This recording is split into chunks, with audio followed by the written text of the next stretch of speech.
தப்பு செய்யுங்க.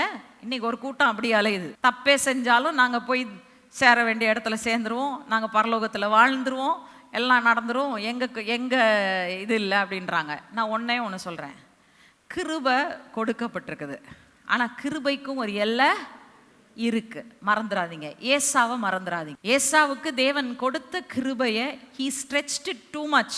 ரொம்ப அதிகமா இழுத்த உடனே பொட்டுன்னு போயிருச்சு. யாக்கோபுக்கு போயிருச்சு. ஒன்னும் பண்ண தேவையில்ல. யாக்கோபு அவன் ஒண்ணுமே பண்ணல. அவனுக்கு அந்த ஆசீர்வாதம் வர வேண்டிய காலத்துல ஒரு ரெபேக்கால தூக்கி உன் பிள்ளைய கொண்டு போய் ஆசீர்வாதத்தை வாங்கவே ஆண்டவரே தட்டி விட்டு நம்ம கூட்டிட்டு போய் அவனை ஆசீர்வாதத்தை வாங்க வச்சு. ஏசா வந்து கண்ணீர் விட்டு கதறி அழுறான். வசனம் சொல்லுகிறது, அவன் கண்ணீரோடு தேடியும் மனம் மாறுதலை காணாது இருந்தான். புதிய உடன்படிக்கைக்குள் பிரவேசித்திருக்கிற நீங்கள் ஆக்கினை தீர்ப்புகளில் இருந்து விடுதலை ஆக்கப்பட்டவர்கள்.